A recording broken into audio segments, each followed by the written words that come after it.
kausapin ka daw ni ano, Kuya Nick. Ay, may papak po. Tara, doon tayo sa sakyan. Apo.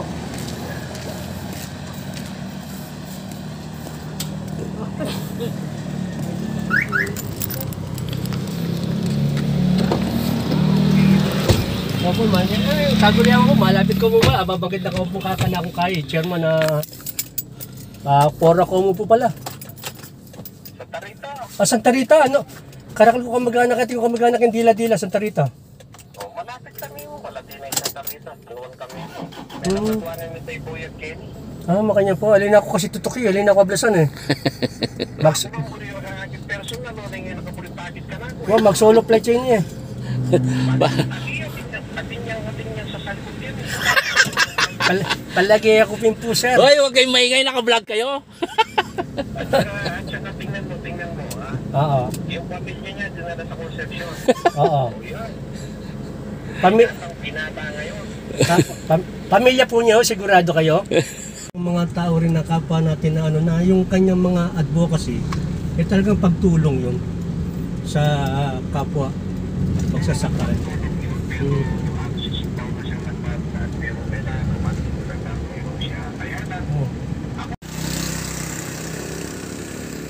So mga ka-agri, dito na ho tayo sa Arayat. So pakikita lang ho natin, ang ganda ng view dito. Kitang kita yung bundok ng Arayat. Ayun. So actually sinundo natin si Sir Louie nga. At dito lang ho tayo dito para kunan itong bundok. Haba o pati yung paanan ng bundok yung nakikita mo na. So gandang tingnan para lang makita. Actually papunta ho tayo kay Kasidling at para mag-order ng sile at galing po kasi tayo ng Tarlac kahapon at umuwi tayo sa mga biyenan ko at nakausap ko po kasi yung bayaw ko. So gusto daw magtanim ng yung kalahating hektarya ng siling panigang. So nagpapatulong po sa atin. So alam nila po nasa agri tayo. So kaya po umaksyon tayo kagad para ihanap ng seedling itong bayaw ko. So papunta po tayo ngayon sa San Juan Banyo at pinakita lang po natin ito. Ayun, nasa sakyan si Sir Louie.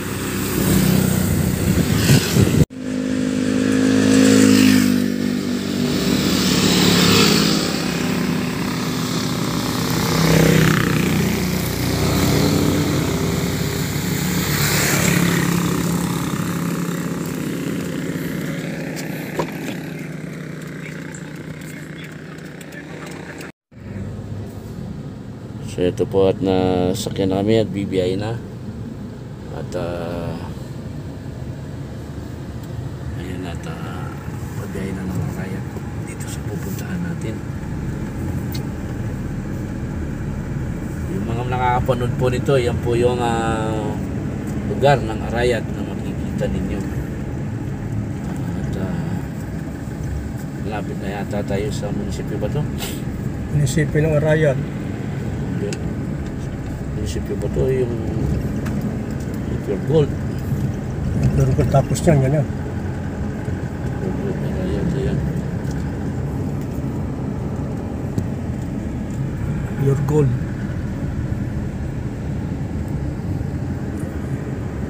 Ito po ang munisipyo ng Arayat.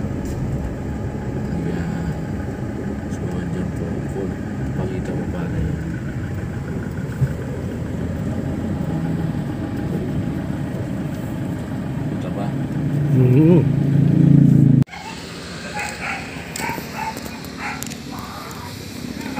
Ito at malapit na tayo. Ito po yung dam.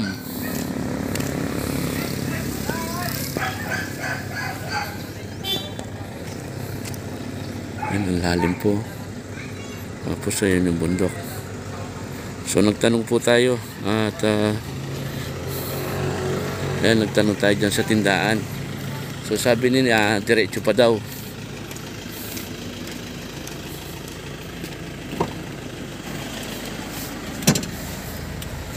Pars. Dito raw. Oo, diretso lang daw.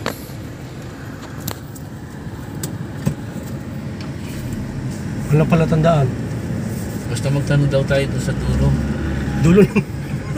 Ayan na po yung bundok, oh. Ayan, Ang tapo ng view. nakakatakot dito. Pag lasing ka, mahulog ka dito. Ay, may kalala. May kalala yung kami ito. Yan o, yun. Yan ang ano, ha. Pag ito, pare. Yung dam. Ayan yung dam. Ito yung tinatawag dito sa Arayat, yung Dadong Dam. Yan po. So, actually, ano po ito, tourist spot po ito. Halimbawa po yung mga dati kami nagbabike. So, yan po yung pinapasyalan namin. At kung gusto mo makita yung dulo nito, andun. Tapos kung makikita mo yung tubig, lalo na pag panahon ng ulan, ang lakas ng ano. Ang ganda ng palayan dyan, pare. Oh. Yun, nakunta doon dam.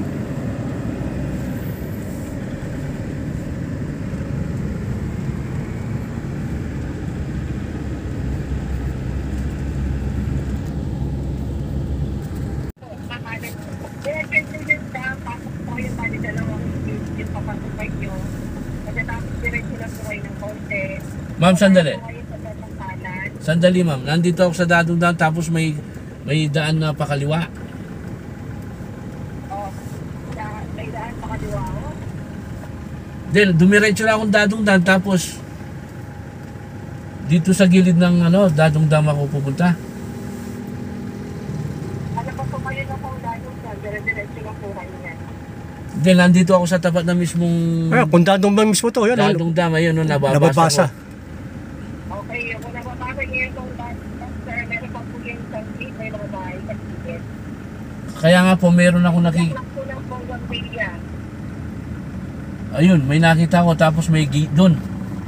O, papasok po kayo yan. Pagkatapos po, bababa kayo sa kanan po, no? Bababa po kayo, tutulong niyo yung dito. Di pwede sasakyan, ma'am. Pwede po yan, sir. Kahit saan pa po yan, pwede po yan.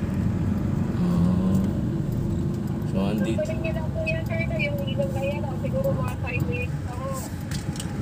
Pakita mo. Yung pinakahuling mga ganun, makikita niyo dyan, kaya yan po. Meron naman Ayun, nasa loob na. Malapit nila sa bansang kaliwa po yung kaliwa ng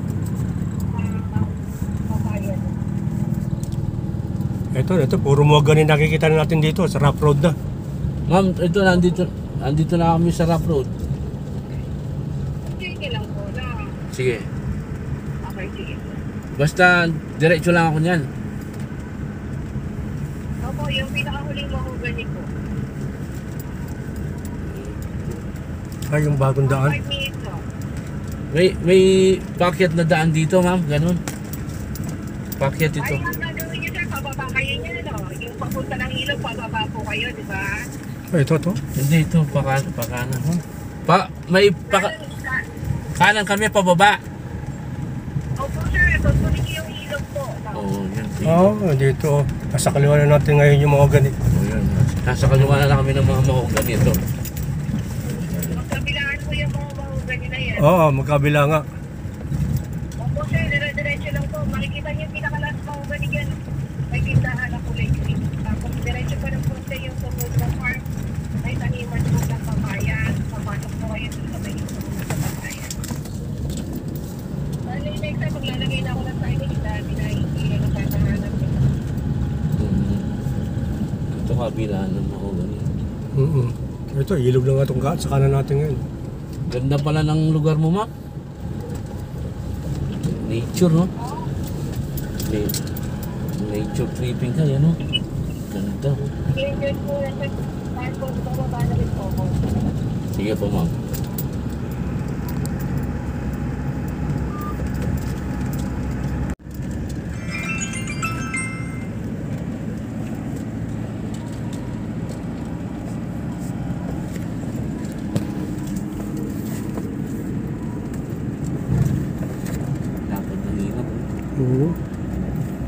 Pag bumaha rito, laki ng tubig dito, no? Ganda ng ibon, no? Yun, no?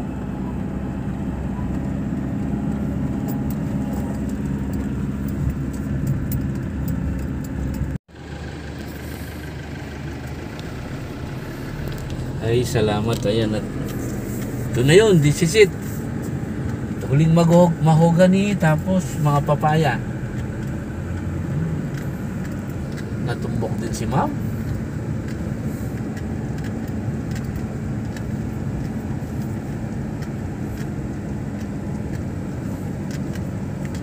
Ganda na sunflower ni ma'am. Oh. Kunan mo pare. Oh, yan. Oh.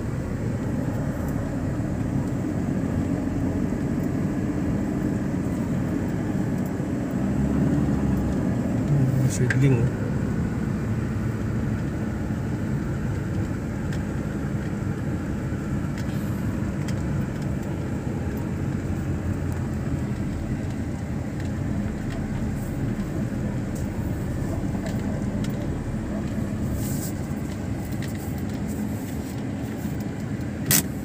Ayun. Ayan, siya yan. Ha? Oh, yun.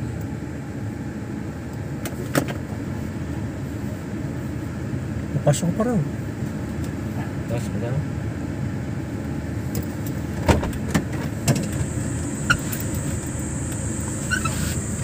Idol!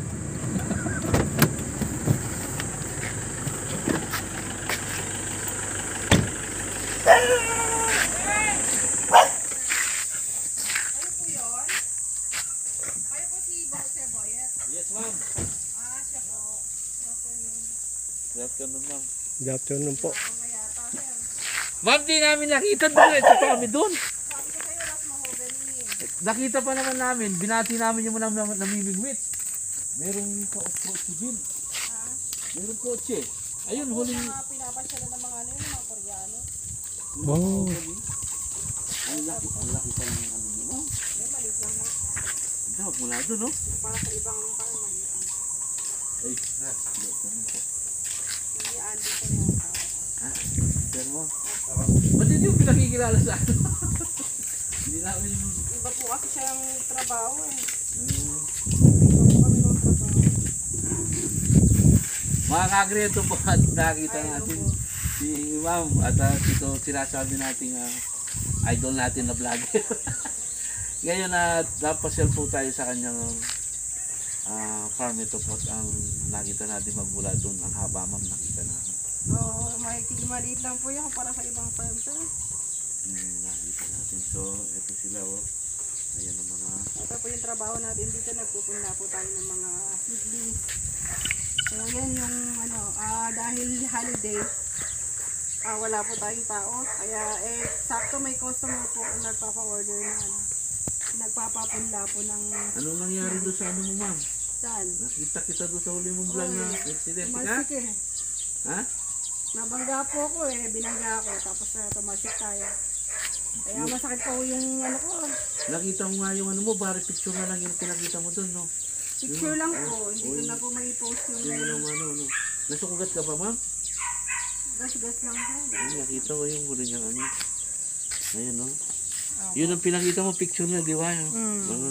Picture lang po eh, hindi ko Tingnan mo, alam ko yung mga vlog mo, pinapanood ko yung mga upload mo.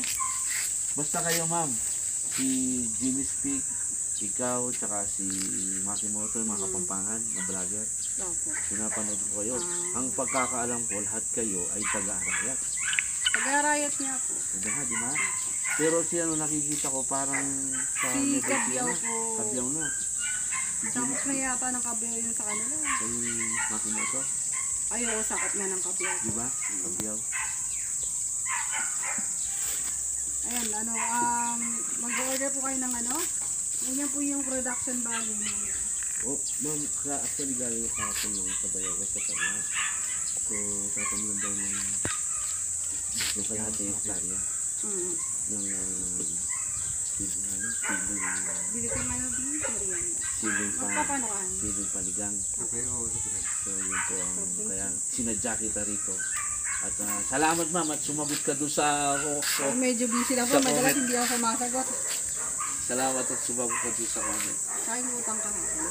Yung pagka ano po, hindi ako nakakasagot talaga. Pagka marami kami trabaho.